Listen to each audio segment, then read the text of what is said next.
Hello friends, आज question number 10 करेंगे। तो right the pairs of vertically opposite angles in the following figures. तो vertically opposite angles form होते हैं जब दो लाइन इंटरसेक्ट करते हैं।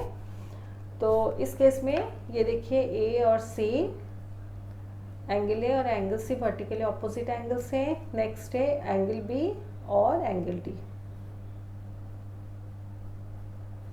सो two pairs of vertically opposite angles हैं। इस केस में अभी फाइंड आउट करना है। ये फिगर देख के आप लोगों को कंफ्यूजन हो सकता है, इसलिए जो लाइन से हम लोग उसको A B C D naming करेंगे। ए, तो इस लाइन को बी नेमिंग करते हैं। नेक्स्ट लाइन जो है सी, और इस लाइन को डी नेमिंग करते हैं।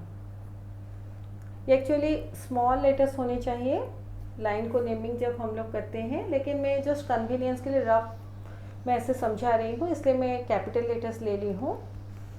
तो अभी vertically opposite between A and B हम लोग देखेंगे। तो ये ए लाइन है और ये हमारा बी लाइन है।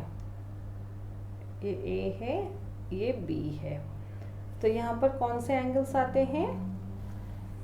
एंगल 8 और एंगल 4। ऐसे angle 8 angle 4 between A and B. ये देखिए एंगल 8 एंगल 4।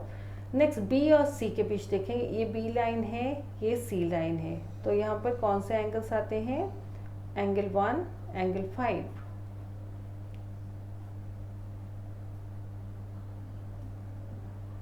इसको मैं ऐसे सर्कल से इंडिकेट कर देती हूँ, ऐसे। नेक्स्ट है सी और डी लाइन के बीच देखेंगे एंगल 2 और एंगल 6, एंगल 2 एंगल 6, ऐसे, ताकि कंफ्यूजन ना हो। अभी डी और ए लाइन के बीच देखेंगे एंगल 3 और इसके ऑपोजिट में है डी और ए के बीच एंगल 7, एंगल 3 एंगल 7, ऐसे। अभी अगेन ए और बी आता है, तो अगेन ए और बी आने से ये एंगल 4 और एंगल 8, ये रिपीटेशन होगा, तो उसको लिखने की ज़रूरत नहीं है। बस ये 4 हमारे वर्टिकली अपोजिट एंगल्स है। नेक्स्ट है which of the following can not be a pair of complementary angles. तो कॉम्प्लीमेंट्री एंगल्स मतलब दो एंगल्स जिसका टोटल मेजरमेंट 90 डिग्रीज होता है, और कॉम्प्लीमेंट्री एंगल्स जो होते हैं वो एडजेसेंट हो सकते हैं या नॉन एडजेसेंट हो सकते हैं। फर्स्ट है टू एक्यूट एंगल्स। तो एक्यूट एंगल्स मतलब एक्यूट एंगल जो होता है जिसका मेजरमेंट मोर देन 0 डिग्री होता है बट लेस देन 90 डिग्री होता है। तो टू एक्यूट एंगल्स जब होते हैं तो वो कॉम्प्लीमेंट्री एंगल्स हो सकते हैं। मान लीजिए एक एक्यूट एंगल है ऐसे, जिसका मेजरमेंट हमारा सपोज 45 डिग्री है, और दूसरा एक एक्यूट एंगल है जिसका मेजरमेंट हमारा 45 डिग्री है। तो दोनों एंगल को मिलाने से हमारा 90 डिग्री हो सकता है। तो इस केस में कॉम्प्लीमेंट्री एंगल्स पॉसिबल हैं। दूसरा एग्जांपल लेते हैं, जैसे ये 30 डिग्री का एंगल है, ये रफ एंगल्स हैं, नॉट अप टू स्केल।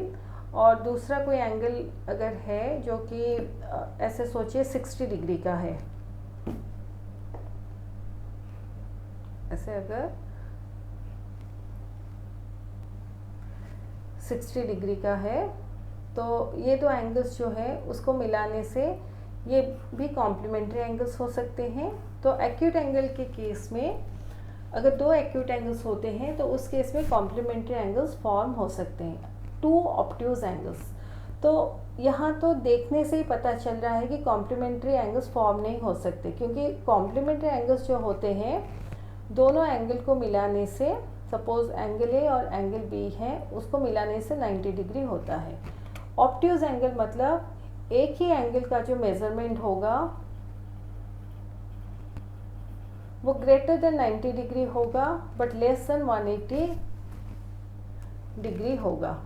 तो वन ऑब्ट्यूज एंगल जो होगा that will be more than 90 degrees. तो एक obtuse angle more than 90 degrees है। अगर दो ऑब्ट्यूज एंगल होंगे वो मोर देन 180 डिग्रीज होगा, बट लेस देन 360 डिग्रीज होगा। तो इस केस में ऐसे देखने से ही पता चल रहा है कि दो ऑब्ट्यूज एंगल होने से कॉम्प्लीमेंट्री एंगल्स फॉर्म नहीं हो सकते। देन टू राइट एंगल्स, तो कॉम्प्लीमेंट्री एंगल्स होने के लिए दो एंगल का मेजरमेंट 90 डिग्री होना चाहिए, लेकिन यहाँ टू राइट एंगल से मतलब एक ही एंगल का वन राइट एंगल जो होगा, one right angle equal to 90 degree. तो टू राइट एंगल्स मतलब 90 degree plus 90 degree equal to 180 degree. तो ये भी पॉसिबल नहीं है। यहाँ ऐसे भी आप सोच सकते हैं कि वन राइट एंगल होने से 90 डिग्री होगा, तो दो राइट एंगल के बारे में सोचना ही नहीं है, क्योंकि दो राइट एंगल होने से 180 डिग्री हो जाएगा, 90 डिग्री प्लस 90 डिग्री। तो इस केस में भी पॉसिबल नहीं है। ओनली अगर टू एक्यूट एंगल्स हैं उस केस में कॉम्प्लीमेंट्री एंगल्स फॉर्म हो सकते हैं। क्वेश्चन नंबर 12 है, look carefully at the figure and write down one pair of complementary angles. तो कॉम्प्लीमेंट्री एंगल्स मतलब जहाँ दो एंगल्स का मेजरमेंट 90 डिग्री होता है। तो ये देखिए जहाँ एल शेप्ड है, आपको ऐसे लेमन टर्म्स में एज्यूम करना है कि वो 90 डिग्री का एंगल है। तो ये देखिए एल शेप फॉर्म होता है और इस साइड में भी एल शेप फॉर्म होता है। इस साइड को नहीं लेना है क्योंकि यहाँ एक ही एंगल है। हमें एंगल्स दिया गया है, मतलब कॉम्प्लीमेंट्री एंगल्स मतलब दो एंगल्स होने चाहिए। तो इस केस में देखिए दो एंगल्स हैं, तो हम लोग एंगल COB और एंगल BOA ऐसे लिख सकते हैं। और इसको अगर यहाँ से जाए एंगल AOB और एंगल BOC ऐसे भी लिख सकते हैं। तो आप एनी फॉर्म में लिखिए, आंसर आपका सही होगा। Two pairs of supplementary angles. तो सप्लीमेंट्री एंगल्स मतलब total measurement of the angles will be 180 degrees, complementary मतलब 90 डिग्रीज होगा। तो two pairs of supplementary angles लिखना है। तो यहाँ पे देखिए ये एक लीनियर पेयर भी है। तो यहाँ पर हम लोग ऐसे एंगल DOC और एंगल COA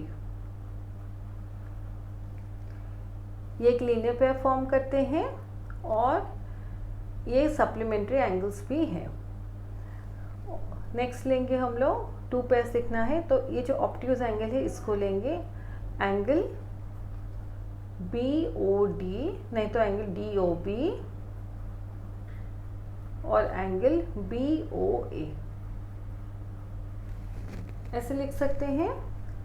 अब इसको लिखिए और जस्ट उल्टा करके लिख दीजिए, एंगल COD, एंगल AOC और एंगल BOD, एंगल AOB ऐसे भी आप लिख सकते हैं। तो ये सारे एंगल्स लीनियर पेयर फॉर्म करते हैं और ये भी सप्लीमेंट्री एंगल्स हैं। तो ये हमारा क्वेश्चन नंबर 12 तक ख़त्म होता है।